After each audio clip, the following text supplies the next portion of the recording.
Είμαι η Κατερίνα Ιππλώρου, το Γιάννος Γιαννακοπούλου. Γεννήθηκα στο Παλαιόκαστρο το 1949 και πήγα στο σχολείο, στο δημοτικό. Μεγάλωσα με δύο υπέροχους γονιούς, αξιολάτρευτοι γονείς μου, φτωχοί, αλλά μας αγαπούσανε, μας δίνανε ό,τι μπορούσαν το καλύτερο, μας στηρίζανε. Πολλοί ήταν τόσο, με τα αδέρφια μου βέβαια, βοηθώντας και μεγαλώνοντας τα αδέρφια μου το ένα μετά το άλλο, γιατί ήμασταν πολλά και οι γονείς μου φεύγανε στα χτήματα και εγώ ήμουν από τα κορίτσια μεγαλύτερη και έπρεπε να αναλάβω, να μάθω να μαγειρεύω. Στα 10 μου χρόνια, στα 9 μου χρόνια τηγάνισα πατάτες, ζύμωσα στα 10 μου χρόνια. Ήρθε η μάνα μου, βρήκε το ψωμί και έκλαιγε που είχα βάλει το φούρνο να το ψήσω. Και μου λέει, γιατί παιδάκι μου τα κάνεις αυτά, είσαι μικρό παιδί, εγώ δεν σου είπα να το κάνεις. Και θυμάμαι πάρα πολλά πράγματα και έχω πολλά να πω, αλλά θα πω έτσι μερικά, ξέρω εγώ, εν ολίγης. Και θυμάμαι τα χρόνια αυτά μπορεί να ήταν κουραστικά τα χρόνια μου σαν παιδί, αλλά ήταν χρόνια όμορφα έτσι, με τους καυγάδες μας, με τα αδέρφια μου, με τα παιχνίδια μας, τρώγαμε όλα μαζί, τρέχαμε στις αυλές μας, τρέχαμε στους κήπους μας, πότε ξυπόλυτα, πότε είχαμε φάει, άλλο κοιμότανε. Θυμάμαι μια φορά έναν αδερφό μου που το είχαμε ξεχάσει, ο πατέρας μου, το είχε ξεχάσει στο αλόνι, που αλόνιζε και κοιμήθηκε εκεί, ο Σταύρος. Αυτό ήταν ο Σταύρος. Λοιπόν, συνεχίζω. Είχαμε στα Παλιάμπελα μία βρύση στα Παλιάμπελα, η οποία φτιάναμε πολλά κυπευτικά, φυτεύαμε. Εκεί βοηθούσα τον πατέρα μου, τη μάνα μου, όλοι μαζί φυτεύαμε τις ντομάτες. Να τις ραντίσουμε όλα τα παιδιά, ήμασταν παιδιά μικρά, αλλά δουλεύαμε, μάθαμε να δουλεύουμε. Και έτσι μπορούσαμε να επιβιώσουμε το ένα με το άλλο, να βοηθάμε και λίγο. Και θυμάμαι κι άλλα τα ξαδέρφια που ερχόντουσαν και στρώναμε λοιπόν ρούχα από κάτω στα δέντρα και κοιμόμασταν τα καλοκαίρια, παίζαμε. Τι να πρωτοπώ δηλαδή, ήταν ωραία χρόνια, δεν τα ξεχνάς αυτά τα χρόνια. Ήταν αυστηροί οι δάσκαλοι την εποχή εκείνη στο σχολείο, πώς ήταν τα πράγματα? Εντάξει, ήταν αυστηροί, ναι, δεν ήταν ο τρόπος που είναι σήμερα στα παιδιά, πώς φαίνονται στα παιδιά σήμερα, οι δασκάλοι, ξέρω εγώ, και οι καθηγητές και όλα αυτά. Τότε τα παιδιά δεν τα πολύ υπολογίζανε οι δασκάλοι. Οτιδήποτε δηλαδή γινότανε, εγώ πήγα, ένας ήταν ο δάσκαλος από την αρχή του πρώτου δημοτικού μέχρι την έκτη που πήγα στο σχολείο, στο δημοτικό σχολείο. Είχα φάει και κανένα 2-3 έτσι ξυλιές εκεί που μας δίνανε, αλλά πιο πολύ θυμάμαι, γιατί ξέχασα να πω ότι ήμασταν 8 αδέρφια και στην πορεία της ζωής χάσε μια αδερφή μου, την Ανούλα μας, που δεν την ξεχάσω ποτέ. Την αγαπούσα τόσο πολύ και μια φορά λοιπόν το κοριτσάκι δεν είχε διαβάσει στο σχολείο και το έδερε τόσο πολύ που φώναζε και το είχε κάνει τα ποδαράκια του και ο πατέρας μου ήταν σχολικός επίτροπος και το σπίτι ήταν δίπλα και το άκουσε το παιδί που φώναζε και έκλαιγε και που το έδερε και εκεί λοιπόν ο πατέρας, και μόλις τα άκουσε ήρθε μέσα στο σχολείο, δίνει μια στην πόρτα και είχε πάρει μια φορκάδα και του λέει κόφτω γιατί θα σε σκοτώσω. Σε ποιον? Κάτω το χέρι σου. Σε ποιον το Τώρα είπε? δεν ξέρω αν θέλω να το πω αυτό. Όχι, στο δάσκαλο το είπε. Στο δάσκαλο. Ναι, στο δάσκαλο το είπε αυτό και όλα αυτά και από εκεί του λέει, εγώ του λέει θα σε πάω στον επιθεωρητή και στο τέλος μαζί με άλλους εκεί που είχαν κάνει το σχολείο εκεί πέρα όλη η παρέα το σύλλογο τα αποφασίσανε να μην τον πάνε, δεν θα το ξανακάνω είπε και τέτοια. Ήταν αυστηρίδα ο δάσκαλός μας, αυστηρός δεν μπορώ να πω. Είχα τις φίλες μου εκεί, εντάξει τα παιδιά, τα δυο αγόρια που πηγαίνανε μαζί, το Φώτη, το Φλόρο και τον Κώστα το Φλόρο του παπά που λέμε, ήταν καλά παιδιά, ήμασταν στην ίδια τάξη. Ήμουν παρέα πάλι και με την Τασοπούλου την Τασία, στην ίδια τάξη, την Παναγιώτα τη Μάγειρα και ήμασταν και καλές φίλες και πάρα πολλά χρόνια που δεν την έχω δει και αυτήν. Μιλάω τώρα για τα παιδικά μου χρόνια. Το σχολείο ήταν πρωί, απόγευμα. Ναι, αυτό ήθελα στο σχολείο Μαγείρευες κάποια φαγητά εγώ, κι εσύ? όταν ήμουν στην 5η Δημοτικού και στην 6η, τότε παίρνανε από την Ούντρα, έτσι λέγονταν το Ούντρα, η κοινότητα, δίνανε κάποια γάλατα στα παιδιά, τυριά και τέτοια. Και εγώ και μια άλλη κοπέλα είχαμε αναλάβει να φτιάχνουμε το γάλα εμείς.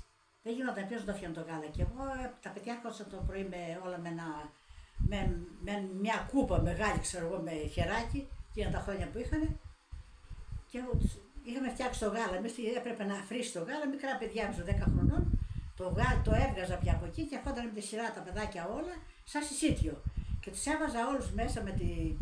Και όποιο ήθελε και παραπάνω, το βάζα και παραπάνω. Και του έδωσαν και ένα κομμάτι τυρί. Και στο τέλος έτρωγα κι εγώ, γιατί εγώ ήμουν παιδί. Λοιπόν, έπρεπε να φάω κι εγώ στο τέλος. Αυτό γινόταν καθημερινά. Δηλαδή, αναλάμβανες ευθύνες από μικρό παιδί. Δεν πρόλαβες δηλαδή να παίξεις, να κάνεις, αυτά που κάνουν τα παιδάκια σήμερα που τα έχουν, ξέρω εγώ, μιστάξει και μη βρέξεις τα παιδάκια σήμερα. Εγώ σας λέω ότι ήταν καλύτερα τότε. Μαθαίνανε τα παιδιά. Στη ζωή μαθαίνανε από μικρά. Ίσως τα παιδιά σήμερα μαθαίνουν γράμματα, αλλά και αυτά τα τηλέφωνα και αυτά τα ίντερνετ και τέτοια, νομίζω ότι θα τη χαλάσει την νεολαία πολύ. Να προχωράει. Και βέβαια την προχωράει, αλλά τέλος πάντων. Μένω εδώ σε αυτό. Είχες έναν παππού, το Γερογιαννάκη. Θες να πεις κάποια πράγματα γι' αυτό? Το Γερογιάννη. Για το Γερογιάννη. Ήταν αδερφός του. Το Γερογιάννη. Ναι. Μίλα λίγο για αυτόν που ήταν ένας ιδιαίτερος άνθρωπος. Ο παππούς με αυτός πέθανε σε ηλικία 100 χρονών σχεδόν. Αυτός ο παππούς, επειδή οι γονείς μας αφήνανε, ήμασταν 8 παιδιά, μας αφήνανε στο σπίτι και μια φορά θυμάμαι μας είχε πιάσει αυτή η ανεμοβλογιά και δεν έκανε να πιούμε νερό. Και εμείς είχαμε τόσο πυρετό που δεν μας είχαν φτιάξει οι γονείς μας τώρα τότε βραστό νερό να κρυώσει και είχαν φύγει με τα ζωντανά, με τις δουλειές και γύρω το βράδυ. Παραμελημένα παιδιά, τι θα κάνανε, τώρα τ' άλλο. Και αυτό ήταν και του λέγανε, παππού πήγε να μας φέρει νερό. Δεν μπορώ, θα αρρωστήσετε. Πήγε ο καημένος, μας λυπήθηκε, μας έφερε το νερό και δεν θα ξεχάσω αυτό το νερό. Πόσο με δρόσισε, πόσο μ' ανάσησε δηλαδή αυτό το νερό που μας έφερε εκεί πια με το κρύο νεράκι. Ναι, ήτανε καλός, μας έλεγε ιστορίες που πολέμησε στον Πιζάνι. Πολέμησε σε πολλά μέρη εκείνα τα χρόνια. Όπως είχε πολεμήσει και ο πατέρας μου. Ο πατέρας σου είχε πολεμήσει στο 1940, ο παππούς είχε πολεμήσει στους Βαλκανικούς ή στους Μικρασιατικούς αγώνες? Δεν ξέρω τώρα Μικρασιατικούς, δεν νομίζω να ήταν Μικρασιατικοί. Στους Βαλκανικούς. Μάλλον, εγώ ήμουν τότε κορτσάκι 7 χρονών θα ήμουνα, που τα θυμάμαι αυτά. Αυτός ο παππούς είχε κάποιες ιδιαίτερες ικανότητες, είχε ένα βιβλίο, για μίλησε γι' αυτό. Ναι, διάβαζε, του άρεσε το διάβασμα, παρόλα τα αυτά. Και μου έλεγε πολλές φορές να διαβάζεις, Κατερίνα, να μάθεις γράμματα. Και διάβαζε διάφορα μέσα και μας έλεγε και όλο για τους πολέμους. Πολεμήσαμε εκεί και αυτά. Εντάξει, τι άλλο να πω, ότι ήταν καλούλης, μας φρόντιζε. Εντάξει, αυτά έχω να πω, τον θυμάμαι ακόμα και τον ευχαριστώ για ό,τι και το νερό και ό,τι μας έδινε. Εντάξει. Ωραία. Μήπως θες να πεις κάποια γεγονότα σε σχέση με την Αγία Μαρίνα, αυτή την ιστορία που έβλεπες στο χωράφι? Ναι. Πες αυτή την ιστορία. Θα την πω αυτή την ιστορία. Ο παππούς μου ήταν τότε τα πρόβατα, επειδή το καλοκαίρι τα πρόβατα με τη ζέστη δεν βγαίνουν και τη νύχτα λέγανε τότε σκάρισμα, δηλαδή τα ξυπνάγανε και τα πηγαίνανε τα πρόβατα για να βοσκήσουν. Τα μολάγανε δηλαδή, τα ξυπνάγανε για να τα σκαρίζανε να βοσκήσουν. Γιατί την ημέρα έκανε ζέστη και δεν μπορούσαν να. Και εκεί λοιπόν που πήγαινε και κοιμόταν εκεί σε κάποιο κοντάκι στα πρόβατα, γιατί τότε υπήρχαν και τσακάλια που τα τρώγανε τα ζωντανά. Εκεί άκουγε όλο ψαλμοδίες. Και έβλεπε και άναβε ένα πραγματάκι κάτω, σαν ένα, ούτε κεράκι ήταν, σαν σήμερα που λέγανε κάτι φωτίτσες, τις λένε σήμερα, δεν θα το πω αυτό βέβαια γιατί μπορεί να είναι λίγο αυτό, αλλά τις λέγανε σαν κολοφωτιές, ήταν κάτι δηλαδή, έτσι κάτι τέτοιο. Και πάει στον πατέρα μου μια φορά, τα άκουγε συνέχεια, του λέει, του γιού του πατέρα μου, του λέει, βρε παιδάκι μου, του λέει, βρε Φώτη, του λέει, κάθε βράδυ ακούω ψαλμοδίες εκεί πέρα. Πού άκουσες ψαλμοδίες, του λέγε γέρο, τον έλεγε γέρο, τον πατέρα μου, τον παππούλι του. Τον παππούλι μου, τον πατέρα μου. Πού τις άκουσες ψαλμοδίες, ήταν πολύ μεγάλος. Μην το πεις, του λέει, στο χωριό αυτό, του λέει, γιατί θα ξεφτυλιστούμε. Θα σε συνοπήραν νεράιδες, του λέει. Γιατί υπάρχουν νεράιδες, του λέγε. Ή σου φύγε το μυαλό, του λέει. Ρε παιδάκι μου, έλα και εσύ ένα βράδυ να ακούεις. Του λέει. Τα ακούω κάθε βράδυ. Α, ναι. Τα ακούω, του λέει, κάθε βράδυ, του λέει αυτά, του λέει. Αυτά του λέει τα πράγματα, του λέει. Αυτά τα πράγματα, του λέει, δεν γίνονται. Του λέει, γιατί του λέει κάτι, του λέει ψυχολογικό, εσύ τέτοια. Όχι, του λέει, δεν είναι ψυχολογικό. Του λέει, αν δεν έρθεις εσύ, του λέει, θα πάω να πάρω τον παπά, του λέει, τον Παπατσαούση. Αυτός ήταν ο Παπατσαούση, ήταν του Τσιγαρολιά αδερφή.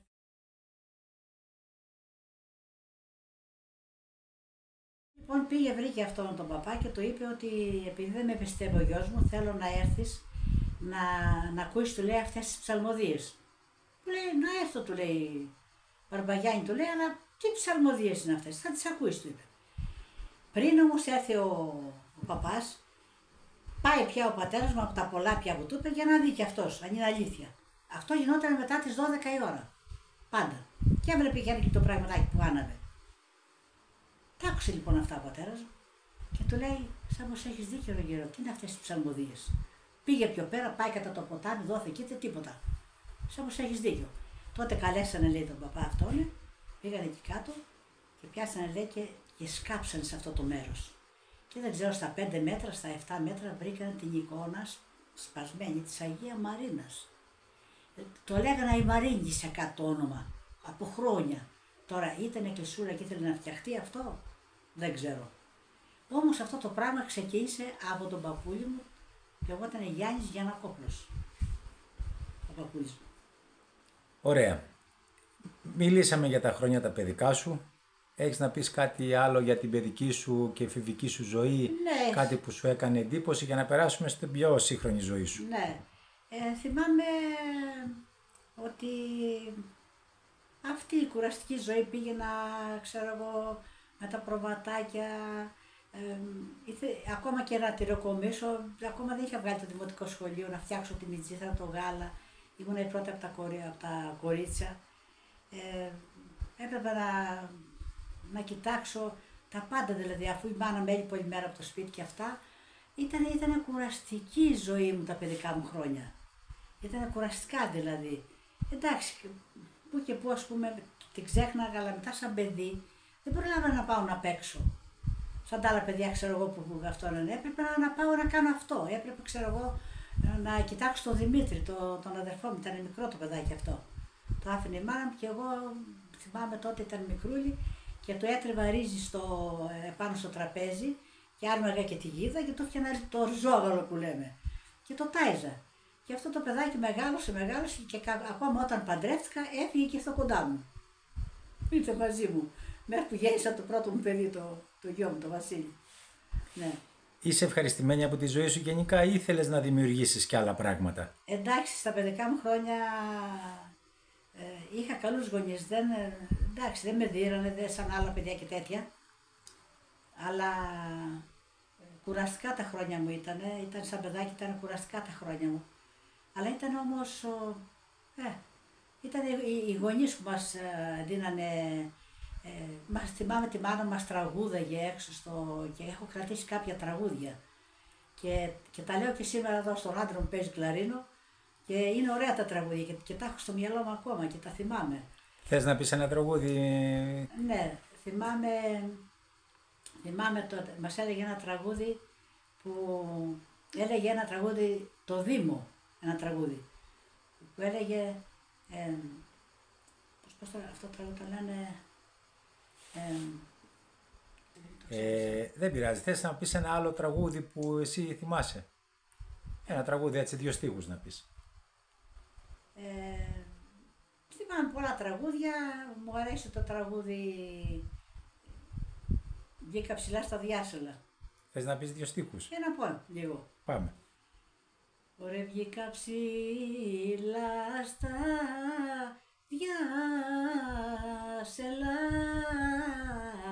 κι άγναντια στην Μπαρμπάσαινα και αγνάντεψα στον καμπό τριτσί πηδάς κάνει γάμο.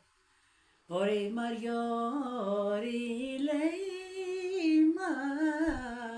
Μαριώρι, η Μαριώρι παντρεύεται,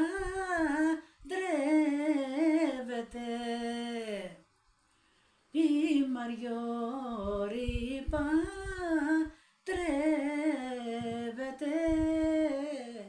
κι όλος ο κόσμος χαίρεται. Είσαι ευχαριστημένη από τη ζωή σου ή θα ήθελες να δημιουργήσεις και άλλα πράγματα όπως είπαμε? Δηλαδή κάτι που θα ήθελες να κάνεις και δεν έκανες? Ναι, ήθελα να κάνω, έχω κάνει πολλά άλματα στη ζωή μου, ειδικά ήμουν και από παιδί έτσι που ήθελα όλο να προχωράω και να φτιάχνω πράγματα. Ακόμα ήμουν μικρό παιδί και γκρέμισα δηλαδή ολόκληρα, εκεί στο σπίτι είχαμε κάτι πεζούλια μέσα και τέτοια και για να κάνω χώρο, δηλαδή με τον κασμά και όλα αυτά ήθελα να κάνω όλο πράγματα, να φτιάχνω πράγματα. Το μόνο που ήθελα να κάνω, ήθελα να προχωρήσω να μάθω γράμματα. Μου αρέσαν τα γράμματα, αποφύτησα από το σχολείο μου, από το Βλάση, το Χρήστο Βλάση, που έμεινα 6 χρόνια κοντά του. Και καλός δάσκαλος ήταν και λίγο τότε οι δασκάλοι έτσι, ξέρω εγώ, λίγο πιο αυστηροί, αλλά γενικά στις γενικές γραμμές δεν ήταν αυστηρός. Λοιπόν, και θυμάμαι με 9 και κάτι, 8,5-9 μέχρι 9,5, παραπάνω ήμουν καλή μαθήτρια. Και ήθελα να μάθω τα γράμματα, τα αγάπαγα τα γράμματα, αν και δεν είχαμε και βιβλία να διαβάσουμε. Ή θα γράφαμε, ξέρω εγώ, ήταν ένα βιβλίο, θα το γράφαμε το μάθημα την άλλη μέρα. Ή θα το πέραμε το άλλο το παιδί, με ένα βιβλίο διαβάζαμε όλα. Δεν γινότανε. Είχαμε όμως στο σχολείο, ξέχασα να πω, και ένα σημαντήρι. Το σημαντήρι τι ήταν? Ήταν ένα σίδερο, το οποίο προπολεμικό, δεν ξέρω, είχε μεγάλο ήχο. Το είχαμε κρεμάσει στην αχλαδιά του σχολείου και είχαμε και ένα άλλο σίδερο και χτυπάγαμε για να πηγαίνουν τα παιδιά. Το χτυπάγαμε γρήγορα και αυτό ακουγόταν σε όλο το μέρος του Παλαιοκάστου, το χωριό. Όχι μόνο στο χωριό, ακόμα και στα βουνά ακουγόταν. Και έτσι πηγαίναν τα παιδιά στο σχολείο. Και γιατί είχαμε πρωί-απόγευμα σχολείο. Και τα απόγευμα ξανά το ίδιο κάναμε. Και με αυτό, ας πούμε, μαζευόταν στα παιδιά και παίζαμε, θυμάμαι, καραβάνες, μαθαίναμε χορούς, τσάμικα, καλαματιανά. Ήμουνα λίγο, πώς το πω, πολύ έτσι, δεν ήμουνα ήρεμο παιδί, ήμουνα δραστήριο κορίτσι, παρόλα τα αυτά, έπαιζα μπάλα, πήδεξα από κάτω και χτύπησα κάποτε στο κεφάλι μου και με πήγαν από κάτω στο αποστόλι του σπίτι και μου το φτιάξανε γιατί έβγανε αίματα για την μπάλα. Δηλαδή ήμουνα μάχημη, έτσι, εγώ δεν κόλλωνα. Λίγο μουρλό δηλαδή λίγο, αλλά μάχημη. Εντάξει, και ήθελα να πάω μετά στο σχολείο πραγματικά. Πράγματι ο πατέρας μου ήθελε να με στείλει. Εκείνα τα χρόνια ήμουνα το πρώτο κορίτσι που πήγα στο γυμνάσιο. Το πρώτο κορίτσι στο Παλαιόκαστρο και τέτοια. Ήμουνα εγώ. Από την Κορομιλιά και κάτω είχε πάει στην Κορομιλιά μια άλλη κοπέλα. Η Κατίνα η Φλόρ λεγόταν αυτή. Αυτή πρωτοπήγε από την Κορομιλιά και κάτω. Στο χωριό μου το δικό μας και πάνω Κυνηγού και αυτά τα άλλα χωριά προς τα δω, πήγα εγώ. Ήταν, θυμάμαι, τον Ιούνιο. Όταν πήραμε το πολιτήριο, τότε τα παιδιά δίνανε στο σχολείο. Γράφανε δηλαδή για να μπει στο γυμνάσιο, δεν είναι όπως σήμερα. Και πήγα λοιπόν στην Ανδρούσα, έκανα κάποια φροντιστήρια στο Λεωνίδα το Φλόρο, το συγχωρεμένο, σήμερα έχει φύγει από τη ζωή, από εδώ από το χωριό μας, συγγενείς μας, και μου έκανα μερικά έτσι φροντιστήρια, λίγο, για καμιά εβδομαδούλα.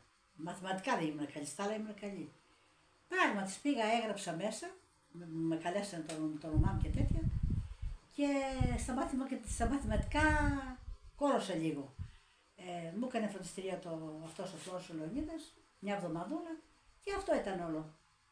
Έγραψα και περνάω λοιπόν με την πρώτη. Τα παιδιά τα άλλα μετά πήγε ο Φώτης ο Φλόρος με το ξαδέρφια πρώτα αυτά και δικά μου ξαδέρφια, του παπά που λέμε, δεύτερος ο Κώστας. Και αυτά δώσαν το Σεπτέμβριο, κάνα φροντιστήρια πολλά. Και εγώ την πέρασα με το πρώτο. Και Τότε λοιπόν ήθελα να πάω ξανά στην Ανδρούσα, γιατί γνώρισα εκεί κάποια παιδιά και τέτοια. Και γνώρισα εκεί και ένα παιδί το οποίο με βοήθησε, ας πούμε.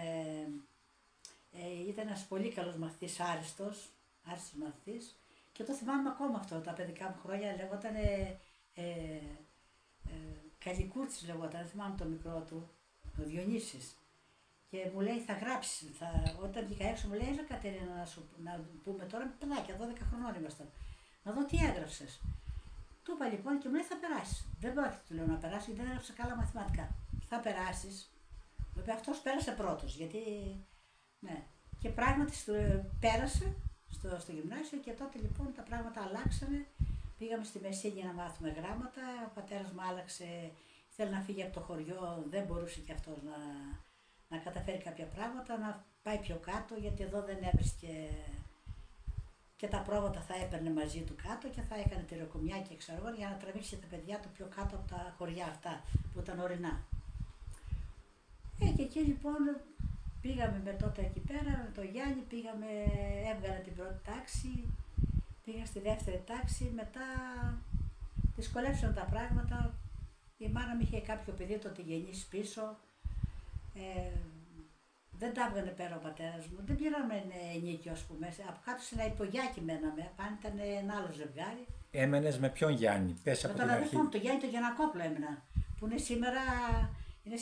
σήμερα βουλευτής. Έχει βγει στη Μεσσηνία, έχει πάρει σύνταξη τώρα βέβαια και τώρα είναι η κόρη του, η Νάντια. Ναι, δεν μπορώ να πω τα άλλα μου αδέρφια, είναι ο καλύτερος μου αδερφός. Δεν με μάλωσε ποτέ, ακόμα και σήμερα πώς μου φέρεται. Δεν με πρόσβαλε ποτέ. Ποτέ. Ό,τι δεν μπορούσα, ξέρω εγώ, μου το έλεγε έλα εδώ Ρίνα, με έλεγε Ρίνα. Έλα εδώ, θα σου πω εγώ πώς θα το κάνεις. Και αυτά. Ήταν ίδιον τώρα ένα παιδάκι. Εγώ μαγείρευα, εγώ τον τάιζα, ξέρω εγώ, πηγαίναμε εκεί πέρα παρεούλα. Μόνοι μας τα πλένα τα ρουχαλάκια και τέτοια. Πηγαίναμε στο γυμνάσιο στη Μεσίνη. Μέναμε στη Μαυροματέα, στην αρχή του Μαυροματέκη Πανέτσα, από εδώ πέρα, τόσο μακριά πηγαίναμε.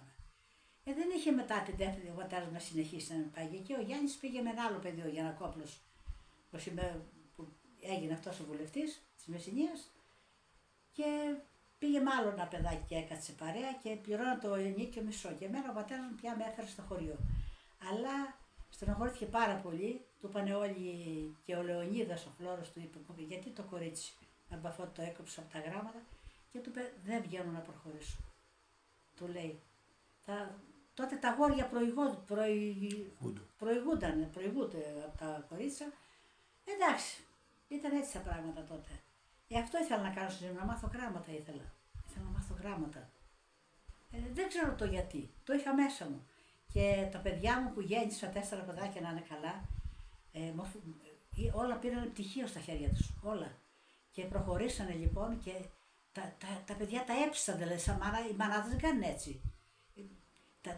Δεν τα άφηνα σε χλωρό κλαρί που λέμε στο χωριό μας να σταθούν, να μάθουν γράμματα. Τα ξύπναγα το πρωί, εγώ όταν έπιασα δουλειά, φεύγω από μια κουβέντα στην άλλη για την παιδική ηλικία των παιδιών μου, από μια δουλειά στην άλλη και τους έλεγα σηκωθείτε να κάνετε μια επανάληψη. Ρε μαμά, αφήστε μας, γιατί εγώ ξύπναγα το πρωί, 5 ώρα πρέπει 5:30 να φύγω, να πάω στο εργοστάσιο, να δουλέψω. Κοιμόμουν στη 1. Και είχα 4 παιδιά και έχω κουραστεί πολύ στη ζωή μου. Αυτά λοιπόν με τα παιδικά μου χρόνια, και τα παιδιά μου όμως μάθανε όλα γράμματα και είμαι πολύ ευχαριστημένη και ευτυχισμένη. Ναι. Πώς βλέπεις την εξέλιξη του κόσμου, είναι καλύτερα σήμερα ο κόσμος? Ο κόσμος στην εξέλιξη μπορεί να προχώρησε να ντύνεται καλύτερα, να περνάει ξέρω κάπως καλύτερα. Προχώρησε ας πούμε το μυαλό του ανθρώπου και όλα αυτά, αλλά ίσως αυτό το πράγμα που ζούμε σήμερα δηλαδή και τώρα μερικά χρόνια, να πω από 10-15 χρόνια που έχει χαλάσει, και όσο πάει και χαλάμε, δηλαδή δεν πάμε καλά. Δεν πάμε καλά, δηλαδή ο πλουσιότερος και ο φτωχός φτωχύτερος. Παλιά ζούσαν και οι φτωχοί. Τώρα δεν μπορείς να πλησιάσεις τίποτα, να αγόρει, και όσο πάμε και χειρότερα. Και βλέπεις ότι τα παιδιά παντρεύονται και δεν μπορούν να ζήσουν και προσπαθούν οι γονείς να βοηθήσουν τα εγγονάκια να μεγαλώσει, να βοηθήσει τα παιδιά να δουλέψουν. Δουλειές δεν υπάρχουν. Εγώ νομίζω ότι ήταν πιο καλά τότε. Μετά που αρχίσανε, ξέρω εγώ, και αυτά. Βγήκαν αυτά τα κινητά, ναι, προχωράνε, κάνει τα παιδιά, αλλά τα παιδιά αργότερα τα μάτια τους θα στραβώσουν. Δεν κοιμούνται. Δεν έχουν επαφές με τους γονείς στο τραπέζι να κάνουν παρέα, τίποτα. Τα εγγόνια. Τα παιδιά μου, όχι στην ηλικία των παιδιών μου. Αυτά σήμερα, τα σημερινά εγγόνια. Τα παιδάκια αυτά. Τι θα συμβούλευες δηλαδή αυτά τα νέα παιδιά και τις νέες γενιές? Θα συμβούλευα ότι είναι καλό το κινητό, ναι, προχωράμε στην επιστήμη και σε όλα αυτά που προχωράμε πια, όπως όλη η Ευρώπη και προχωράνε, αλλά αυτά τα κινητά όμως θα τα αφήνουμε και κάτω. Θα τρώμε μαζί παρέα, θα συζητάμε με τους γονείς, να προλαβαίνουμε. Δεν προλαβαίνουν τώρα τα παιδιά να συζητήσουν. Δεν προλαβαίνουν, δεν έχουν χρόνο. Γιατί θα πάνε στα φροντιστήρια, θα φάνε τα παιδιά, θα κάνουν εκεί και μετά θα πάνε στα κινητά. Δεν βγαίνουν έξω να παίξουν στις αλάνες που παίζουν με τις μπάλες, να χορέψουν τα κορτσάκια. Πια η ανθρωπότητα έχει χαλάσει, έχει πέσει εγκληματικότητα μεγάλη. Τα παιδιά σου κινδυνεύουν και από μεγάλους ανθρώπους, ακόμα και από ανθρώπους δηλαδή της γειτονιάς που ξέρεις. Και τα κορίτσια και τα αγόρια σου. Δεν ξέρω, έχει χαλάσει η ανθρωπότητα. Κάτι πρέπει να γίνει. Αυτό πρέπει να το κοιτάξουν οι κυβερνήσεις που κυβερνάνε. Γιατί αν θα κυβερνούσα σε κάτι και ήμουνα μέσα, θα τα είχα αλλάξει όλα, μου φαίνεται. Όχι, δεν θα είχα αλλάξει την πλουτοκρατία. Θα είχα αλλάξει τη φτώχεια να ανέβει, να ζήσει καλύτερα και θα είχα αλλάξει αυτά τα παιδιά που έγινε η εγκληματικότητα. Τα παιδάκια αυτά δεν ξέρουν, μαθαίνουν στην εγκληματικότητα. Ούτε γεννηθήκαν εγκληματίες. Τι είναι τελικά η ζωή για σένα, τι είναι ο θάνατος, πιστεύεις ότι υπάρχει μετά θάνατον ζωή? Όταν γεννιέται ο άνθρωπος, ποτέ δεν θέλω να σκεφτώ ότι θα πεθάνω. Και κανένας δηλαδή δεν θέλει να το σκεφτεί αυτό. Αλλά έτσι είναι η ζωή. Έτσι μας έχει πλάσει ο Θεός. Έτσι έχουμε γίνει, ξέρω κι εγώ πώς είναι η φύση του ανθρώπου. Υπάρχει, ο άνθρωπος γεννιέται και πεθαίνει. Τυχεροί αυτοί που πεθαίνουν μεγάλοι και όρθιοι. Άτυχοι αυτοί οι νέοι που φεύγουν από τη ζωή και αρρωσταίνουν και αυτά. Αυτά να μην συμβαίνουν ποτέ. Ποτέ στους ανθρώπους. Πιστεύεις ότι υπάρχει κάτι μετά το θάνατο ή όχι? Δεν ξέρω. Δεν μπορώ να πείσω τον εαυτό μου ότι μετά το θάνατο υπάρχει κάτι. Πιστεύω, εντάξει, κάνε τις λειτουργίες, κάνε όλα αυτά και όλα αυτά. Και αυτοί που πεθάνανε και τους φάγανε και τους θάψανε από εδώ και από εκεί, αυτοί δεν είχαν ψυχή. Κάνουν κάποια ξέρω και όλα αυτά νομίζω που κάνουν και αυτά που βάνουν έξω από το σπίτι μας, στους τάφους και όλα αυτά είναι όνειρα θερινής νυχτός. Για μένα αυτά δεν είναι τίποτα. Τίποτα και όλα αυτά. Έφυγε ο άνθρωπος, έφυγε εγώ πιστεύω. Πιστεύω ότι ο άνθρωπος μετά δεν ξέρω αν υπάρχει ψυχή και όλα αυτά. Δεν τα πολύ πιστεύω. Όχι ότι δεν είμαι άνθρωπος. Και πιστεύω και κάνω, αλλά ο καθένας το να πιστεύει είναι οι καλές οι πράξεις. Εδώ είναι όλα στη ζωή. Εδώ. Να κάνεις πράγματα καλά. Δηλαδή να μην σκοτώσεις, να μην θέσεις το κακό του άλλου. Βόηθα το διπλανό σου. Δώσ' του έστω και το ψωμάκι να το μοιράσεις. Το έχω κάνει και αυτό στη ζωή μου. Είναι ο χαρακτήρας μου τέτοιος. Μπορεί να είμαι φτωχιά οικογένεια, αλλά και σήμερα ακόμα. Τα παιδιά μου τα έχω φτιάξει, είναι καλά παιδιά. Είμαι ευχαριστημένη από τα παιδιά μου τόσο πολύ. Έχω καλά παιδιά και τα εγγονάκια μου. Και προσπαθώ και λέω και κάνω και φτιάχνω. Κλείνοντας λοιπόν αυτή τη μικρή συνέντευξη, τι άλλο θες να πεις γενικά για τη ζωή σου, τον κόσμο? Για τη ζωή μου δηλαδή μετά που παντρεύτηκα και όλα αυτά. Γενικά πώς θέλουμε να κλείσεις όλη αυτή την κουβέντα? Εντάξει, θέλω να κλείσω όλη αυτή την κουβέντα. Εντάξει, παντρεύτηκα, έμαθα μοδίστρα, μετά μέσα του πατέρα μου έμαθα μοδιστρούλα. Παντρεύτηκα και μικρούλα. Εντάξει, παντρεύτηκα ένα παιδί στο χωριό μου, το Ρίγα το Φλόρο. Μικρή ήμουνα, δεν είχα κάνει καμία σχέση. Μου άρεσε σαν αγόρι, ήταν ωραίο παιδί, δεν μπορώ να πω. Τον αγάπησα πάρα πολύ. Και αυτός ας πούμε και παντρευτήκαμε. Εντάξει, για μένα είναι ένας καλός σύζυγος και για τα παιδιά του είναι καλός. Εντάξει, τον αγαπάω και θα τον αγαπάω για όλη τη ζωή. Δεν ήθελα να συνεχίσω με άλλον κόσμο και να κάνω πράγματα, αλλά δεν τα ήθελα. Πιστεύω και αυτά μες στη θρησκεία είναι, αν νομίζει κανένας. Εγώ είμαι αυτή, σταθερή. Αυτά λοιπόν. Ευχαριστώ πολύ.